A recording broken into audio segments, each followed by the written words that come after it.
Et là, il est obligé d'aller dans un petit club quand même. Asensio, c'est pas la deuxième fois qu'il se pète les croisés, lui? Non, c'est la première. Peut-être tu Tu tombes avec confonds un avec autre. l'autre l'ailier qui se blesse aussi. Je sais plus c'est qui l'autre ailier, mais non, Asensio, il s'est fait les croisés, il y a deux. Julien, tu nous entends? Tu es revenu? Eh oui, trahi par la technologie. Voilà. Jules. On a fait un petit peu le tour du Real Madrid, on va te laisser le leader. Est-ce que c'est le leader de la Liga, l'Atlético, il me semble? Oui, tout à fait. Absolument. Donc, mets-nous un peu la table, fais-nous un peu l'analyse de comment toi tu vois le groupe A. Sont-ils vraiment en danger avec Salzbourg ou pas? Vas-y, fais-toi plaisir. Je l'avais dit, mais à mon avis, personne n'a entendu. Non. On voyait gesticuler, mais on n'a rien entendu. En gros, je vous disais que dans cette campagne de Ligue des Champions, l'Atlético Madrid a déjà fait 3 matchs nuls, dont 2 face au Lokomotiv Moscou, et notamment un 0-0 à l'Atlético de Madrid. Donc 3 matchs nuls sur 5 matchs, c'est peu finalement. Maintenant, il y a aussi des absents de marque côté Atlético Madrid, Carrasco, Jiménez notamment, le défenseur central, et Carrasco qui était en forme, notamment c'était lui qui avait débloqué le match contre le FC Barcelone. Alors en danger, j'irai pas jusque là, mais c'est une équipe en tout cas qui a 2 visages. Un visage en Liga où ils sont finalement assez sûrs d'eux, et c'est toujours un bloc compact. Simeone ne s'est pas réinventé. Mais attention, parce que c'est plus du tout le même football. Non. Très différent. Il a vraiment évolué, Simeone. Ça reste agressif quand même. Il a évolué dans un sens où il va laisser un peu plus de liberté maintenant à des créateurs tels que Joao Félix. Ça, on ne le voyait pas avant. Il a jamais eu entre guillemets ce type de profil, puisque même un Antoine Griezmann qui était entre guillemets finalement le créateur de cette équipe-là, il lui demandait de défendre énormément, chose que Joao Félix, regardez bien les matchs, fait très très peu. Oui, mais parce que c'est pas son jeu. Chose que Antoine Griezmann adore faire, c'est ça la différence aussi. C'est comme, je veux dire, il a demandé de défendre, et moi je me souviens comme dans le documentaire de l'équipe de France. Il le dit qu'il kiffe, gagner un 0. Sur quel match il dit ça? Sur le match Uruguay? Après Pérou. Mais comme vraiment, et comme tous les autres le regardent en mode genre, comme si tu vois les Pogba, les Dembélé, nerd. De quoi il parle. Mais bon, bref, je pense que c'est aussi ça. Il y a aussi le fait qu'il y a une personnalité de Joao Félix. Il n'est pas là pour ça d'ailleurs.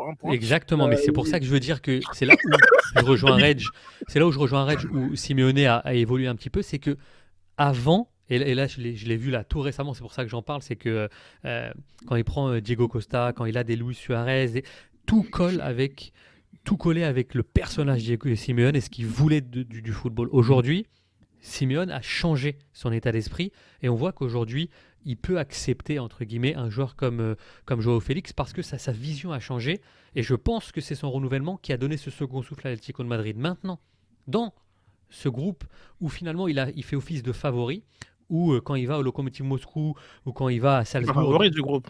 Non, c'est-à-dire qu'en gros, favori, il doit passer. C'est-à-dire que c'est les 2 grosses équipes avec Bayern Munich. Il doit passer. Non, mais c'est-à-dire que quand il se déplace au Lokomotiv ou à Salzbourg, c'est à lui de faire le jeu. Et là, c'est différent. Je comprends mieux. Tu vois ce que je veux dire? Donc, t'as raison. C'est différent, mais je resterai quand même sur la position que, pour moi, ils sont pas en danger. Je veux dire, non, c'est ça. J'allais y venir, exactement. Okay. Pour moi, danger, c'est peut-être un mot énorme, surtout que ça reste en face que Salzbourg, et qu'au final, un match nul suffit à l'Atlético Madrid pour se qualifier. Ils vont faire un match nul, on les connaît, ils vont le faire. Non, mais à moins que... Ça, c'est quel Red Bull, là? C'est celui qui est à New York? Celui qui est non, où, c'est là? C'est celui d'Autriche. Ok, d'accord. Lui où il y avait Haaland dedans. Okay, à moins que le Lokomotiv Moscou crée la surprise en c'est celui de Marche, alors. Exactement. Mais même ça, un match nul suffira à l'Atlético Madrid. Donc effectivement, pour une élimination, c'est quasi improbable. C'est improbable. C'est pour ça que pour moi, en danger, tout ça, parce que le titre quand même de ta chronique était quand même donc en ballottage. En ballottage. En ballottage favorable ou défavorable. Moi, je pense qu'ils sont quand même, ils ont leur destin entre leurs mains. C'est une équipe qui, plus que le Real Madrid, ça c'est sûr en tout cas. Oui, c'est ça. Mais comme tu dis, de visage, on parle quand même d'une équipe qui, en Liga en ce moment, a 21 buts pour et 2 buts contre. Ils ont aucune défaite. Non, mais c'est un truc de ouf. Cette équipe a un autre visage. Elle est offensive. Impressionnant quand même. Elle a vraiment des qualités. C'est louche tout ça. Jouer un rencontre des buts, c'est louche là. Faut raconter là.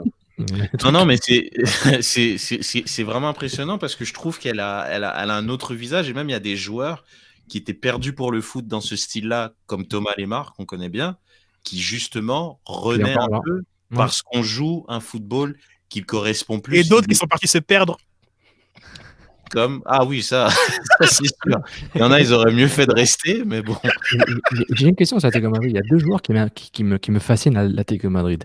Un, le plus connu, Joao Félix. Félix, c'est que Julien, pendant que tu étais à reboot ton PC, on parlait de Eden Hazard, 100 millions, blessé, catastrophe pour le Real Madrid. Là. Joao Félix, là, c'est un investissement différent. Il a coûté beaucoup plus cher, quoi. 120, 150, 200 120. 120. Et je suis même pas sûr si Simeone le voulait. C'est peut-être plus le club, l'institution qui voulait un joueur de ce type-là. Puis Il fallait un gars parce que Griezmann est parti. Ouais. Exactement. Donc, la décision. C'est vraiment son gars marketing. Là. Mais c'est à Griezmann. Mais pour Joao Félix, ce que je trouve impressionnant, c'est que il est quand même très jeune. Et le contraste avec Hazard, parce que bon, c'est le profil, c'est pas un profil similaire, mais on peut les comparer un peu, là, même si Hazard est plus vieux. C'est que je trouve qu'il s'intègre très bien. J'avais une question sur ça, sur Joao Félix. Comment vous voyez son évolution? Parce que est-ce que c'est un gars comme ces fameux ailiers, milieu de terrain, attaquant qui marque 20 buts? Genre comme les Salah Mané de ce monde, ou est-ce que c'est plus... je suis un peu confus, puis j'ai une question. Moi, le gars qui m'impressionne, à chaque fois, je le sous-estime, c'est Koke. Allez-y, les gars. Non, mais il y a juste un truc sur lequel... Vas-y. Non, mais c'est parce que j'allais juste faire une passe à Nilton qui pourra... Parce que forcément, il vient de Benfica. Moi, déjà, il y a un truc, c'est que pour Joao Félix, je vais répondre Koke, je vais laisser d'autres en parler. Le problème, c'est que déjà, il est parti du Benfica trop tôt, déjà, moi je trouve. Et les joueurs partent de leur club formateur de plus en plus tôt. Et t'imagines qu'il est quand même venu... une énorme passe décisive pour le sujet 3. J'adore Red, c'est magnifique. Et puis là, et je trouve que comme Joao Félix, il est quand même venu, évidemment, avec l'étiquette de remplacer Griezmann, qui était quand même le joueur star de cette équipe de travailleurs. Puis il a mis un peu de temps, hein, parce que physiquement... Il n'était pas fini, là, Joao Félix. Et j'ai envie de te dire, encore à l'heure d'aujourd'hui, physiquement, il n'est pas fini, là. Il avait un physique. Mais mine de rien, ses jambes, il pouvait prendre des coups, mais il n'était pas encore là, tu vois. Puis là, je trouve quand même que tu sens que physiquement, il a pris conscience de son corps, il a travaillé musculairement parlant. Mais je trouve que il est à un poste qui est en train de disparaître. Donc, ça va être très, très dur. J'ai hâte de voir son évolution plus tard parce que c'est un peu un 9,5-10. Exactement. Puis c'est une vraie comète. Il y en a plein de Portugais comme ça. Celui qui est rendu à Wolf. Ruben Neves. Mais lui, il est parti très tôt, Fabio Silva aussi. Tout à fait. Mais les gars, ils finissent même pas une saison avec leur équipe première. 18 matchs avec Porto. Il a été acheté par Wolf 45 millions d'euros, man. C'est fou. C'est dingue. Mais... Puis, je vais faire peut-être un lien avec ce qui ne marche pas avec le Real Madrid. Ce qui est intéressant pour un gars comme Joao Félix, c'est le coach qui est là. Tu sais, quand on dit qu'il ne défend pas de ça, il est encore en formation, là. Je veux dire, avec Simeone, là, il peut devenir quelque chose de complet et de hyper dangereux. Tu sais, cette fougue-là, une fois qu'il est en mode attaque, là, c'est du mouvement sans cesse. Imagine s'il met cette même énergie-là pour la récupération du ballon au niveau tactique avec Simeone qui va faire de lui un joueur là, avec une envergure tellement plus grosse. Son plus gros problème, c'est ce qu'il fait en club après en sélection, il n'est pas capable de le reproduire. Ouais, mais il y en a beaucoup qui n'y arrivent pas. Il ne sera jamais capable parce qu'il y a ce territoire. Mais attends, présentement, il ne sera jamais capable parce que ce territoire-là est occupé. Oui, exactement. C'est comme non, c'est ça. Et là, on est d'accord. Exact. Et là, non, on est d'accord. Ouais. Non, mais c'est parce que c'est ça. C'est que genre comme il est jeune, genre comme il va le faire. Et aujourd'hui, ce que Atlético est en train de profiter, c'est ce que le Real peut-être espérait avec l'équivalent. Là, quand ils sont allés chercher le Norvégien Odegaard, là, et qu'il y a eu une grosse saison l'année passée quand il a joué avec le Real Sociedad. Il a été très bon. Et regardez aujourd'hui, le Real Sociedad, ça roule encore très bien. Ils ont peut-être espéré, plus que cru, que juste le ramener en presse allait faire le travail pendant une saison avant d'aller compléter avec leur rêve de Galactique. Et même Mbappé, c'est écrit dans le ciel qu'ils vont tout faire pour aller le chercher. Le Real Madrid, son problème, c'est le renouvellement. C'est déjà fait. C'est déjà fait, Mbappé? Bah, Bah j'ai vu des T'as journalistes reçu un français texto? dire ça comme ça, comme lancer des Ok, trucs c'est comme correct. Messi au PSG. Je me lance aussi. Quoi. 90%. C'est Faites Messi au faites un PSG. extrait vidéo comme ça. Genre, j'ai Mais, envie de le Real- buzzer aussi en racontant n'importe quoi. Moi, Mais j'ai le traduit en Real arabe, Madrid, j'ai son traduit. problème, c'est son renouvellement au milieu de terrain. Là. Ils n'ont pas été Mm. capables de renouveler l'animation offensive parce qu'à Ouais. l'attaque, Benzema est vieux, mais il fait encore un travail. Benzema, Bah, lui et Car- Ramos sont dans des formes. ouais, exactement. World class. Ouais, Les et joueurs moi, world ce qui me class. déçoit, et c'est ce qui va peut-être mettre un peu en danger le Zidane, c'est son incapacité à prendre des joueurs qui ne sont pas déjà formés puis les apporter à une autre dimension. Valverde, Mendy, comme on en parlait tantôt, c'est quand même des joueurs qui n'étaient pas de cette dimension-là avant d'être passés sous. Mais après, en même temps, Mendy, vu le prix qu'il a acheté, il avait quand même fait beaucoup de matchs avec Lyon. Donc, il était clairement pas établi, on s'entend. Mais après, Non, non, il a d'accord, pris mais- un joueur. Mais on s'entend que Plus que Félix, peut-être, je sais pas. moi, j'ai l'impression que Félix Peut-être, va avoir une oui. dimension beaucoup plus grosse avec l'Atlético. Si on met João Félix au Real Madrid, il reste João Félix. Il reste Non, le non, fou furieux devant. Avec Diego, Ben, il y a une structure qui est beaucoup. Non, c'est sûr. Puis il y a une Et après, patience. on parle aussi d'attente. dans- Hein. Tantôt, on parlait un petit peu justement quand on parlait de rebranding, etc. Donc, comme je pense qu'il y a aussi la question d'attente. Au niveau du Real, les cibles sont tellement élevées, galactiques. Mais tu sais, moi, j'ai eu la chance. euh, tu sais, J'ai eu la chance d'assister au premier. Tu sais, c'est quand même incroyable. J'ai vu le premier match de João Félix à Madrid pendant que j'étais en vacances. Écoute, c'était de la folie. À chaque fois qu'il touchait le ballon, j'avais jamais senti ça. Là. Les gens avaient tellement besoin de cette vedette-là qui remplaçait Griezmann. Tu sais, il y avait la première saison, il a dû vivre une. Tu sais, c'est sûr que jouer pour Benfica, il y a une pression. Mais c'est pas pareil, tu es un petit jeune. Là, tu arrives tout d'un coup en 6 mois, boum, tu es censé être. C'est le 120 millions aussi, genre comme je sais que Sof déteste parler genre comme de prix de transfert et genre comme je comprends pourquoi, mais genre il vient avec ça aussi. Je veux dire, oui, tu remplaces Griezmann et puis genre comme c'est pas par. Dit, oui, c'est difficile pour lui là. Puis mais physiquement, c'est ça qu'il faut retenir aussi. Physiquement, c'est un enfant. Il a un gabarit d'enfant. Il va dans un championnat qui est quand même rude. Hein, les gens croient qu'en Liga, c'est. Non, en Liga, c'est rude. Puis tu vas quand même avec un coach qui physiquement, il va te demander des trucs quand même plus que d'autres. Il s'entraîne avec des méchants, là. En parlant de méchants, moi, Coquet, là, je n'aurais pas tout estimé. À chaque fois, il m'impressionne. Est-ce que c'est moi qui est nul ou est-ce que. Non, mais par contre, ça fait partie des résurrections dont Sid parlait, parce que jusqu'à l'année dernière, il fait une saison très très très moyenne, comme tout l'effectif de toute façon madrilène qui est à bout de souffle, et notamment, et j'en reviens encore une fois, à la personnalité du coach. Et pour moi, l'équipe de l'Atlético Madrid joue vraiment sur la capacité de Diego Simeone à se transformer. Et je le dis parce que, encore une fois, c'est pas du tout un coach qui me fait rêver dans sa proposition de jeu. Par contre, être capable comme ça de se transformer et donc par la même occasion de transformer son équipe et de redonner vie à certains joueurs ou de prendre sa pépite et de l'élever, de l'éduquer et finalement de lui donner son plein potentiel, ça prouve que finalement j'avais peut-être une mauvaise image de Diego Simeone. Mais tu vois, Coquet, j'avais lu cette semaine concernant Coquet, il est revenu en sélection parce qu'il avait un peu quitté la sélection. Parce que l'année dernière, il fait une saison vraiment presque invisible. Vraiment. Il disait que le plus gros problème de Coquet, c'est qu'il était un joueur beaucoup trop intelligent sur le terrain et il essayait souvent de compenser ce que les autres joueurs ne pouvaient pas faire.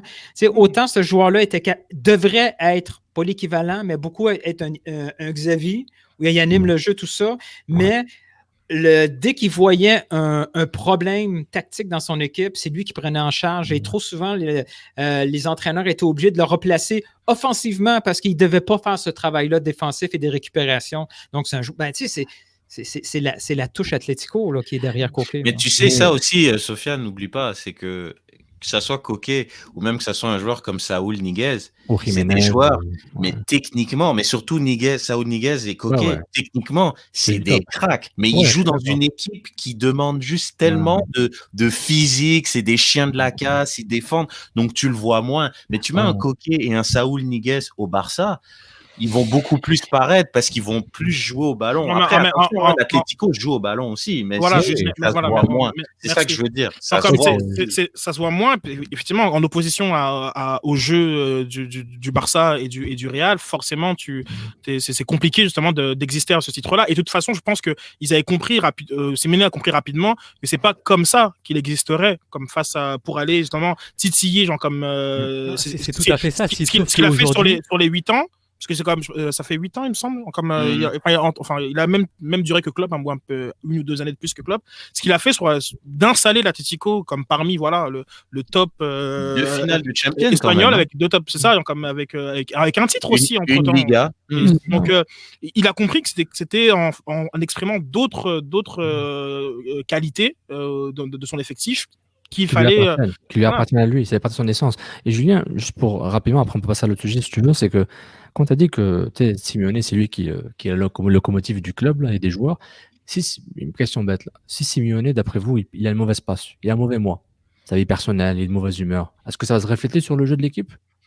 Si lui est le locomotive et genre l'esprit de l'équipe, si lui il a une mauvaise passe, est-ce que vous pensez que ça va se refléter sur l'équipe ou est-ce qu'il a déjà instauré quelque chose que c'est automatique, ça va passer puis moi je pense depuis le temps il a quand même installé un style de jeu, il prend des joueurs en fonction d'eux, donc leur recrutement est quand même souvent fait. Après il va prendre quand même quelques stars parce que le foot ça joue pas non plus qu'avec des charbonneurs, mais bon il va quand même prendre des joueurs de ballon ici et là, mais il prend des top.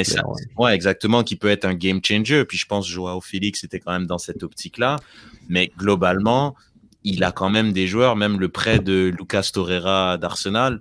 Moi, quand il est parti, j'étais un peu triste. C'est un joueur que je trouve qui est ADN Atlético pour moi. Il est uruguayen, donc clairement, il va rejoindre Suarez, Jiménez, la longue lignée des Uruguayens qui ont joué à l'Atlético. Et en plus, cette intelligence tactique, cette arme sur le terrain. Donc, je pense que c'est un truc qu'il a instauré, puis ça fait tellement longtemps, comme il dit ici, ça fait 8 ans, et il ne faut pas oublier le revers de la médaille. Mais le revers de la médaille fait que parfois en Ligue des Champions, ce mindset mais justement, est on peut en parler un petit peu comme du quart de finale de l'an passé, je veux dire, c'est particulier. Ils ont réussi quelque chose d'extraordinaire qui est quasiment passé un petit peu à l'oubli. Ils ont sorti Liverpool. C'est pas le final, oui. C'est pas le. Oui, mais je te parle du quart de finale parce qu'après, tu sors Liverpool, la façon dont tu les as sortis en les battant 2 fois et dont une fois à Anfield, logiquement. Mais derrière, normalement, je sais pas, au moins dernier carré, quoi, genre pour histoire de valider ce résultat. Covid. Sérieusement, ils ont repris quand même contre une équipe allemande. Les Allemands ont repris avant tout le monde. En termes de forme physique, c'était le jour et la nuit. Genre sérieusement. Ouais, les Allemands étaient en classe à part, on est en classe économique, mec. Ils ont repris leur championnat avant tout le monde. Les Allemands, ils étaient prêts. Ils sont arrivés au Final 8. Regarde la Ligue 1, regarde le PSG. Ils ont réussi à se rendre en finale limite sur une jambe parce que physiquement ils pouvaient pas et ça a handicapé leur début de saison, même leur campagne européenne actuellement, parce que leur Final 8 ils l'ont fait dans des mauvaises conditions. Et je pense que l'Atlético, vu que la Liga a repris un peu plus tard, regarde tous les clubs espagnols, ils ont peiné. Le Real, ils ont eu des problèmes, ils ont tous eu des problèmes et l'Atlético. Est-ce que tu penses que ça peut les hanter? Je sais qu'on est un peu dans la psychologie et d'autres, mais comme je veux dire, ils ont quand même ça. J'espère pas parce que moi je les mets limite comme favoris cette année. À part le Bayern, je trouve que c'est une des équipes. Classe d'écart, ouais. Oui, non, mais je trouve comme le Bayern, c'est un truc qui se compare pas. S'ils sont en en finale, c'est pas grave. Ils peuvent jamais se voir, puis Atlético peut gagner. Mais l'Atlético, moi je trouve c'est une des équipes et avec ce qu'ils font même en championnat. Je trouve que pourquoi pas quoi. Donc j'ai du mal à croire que cet axe.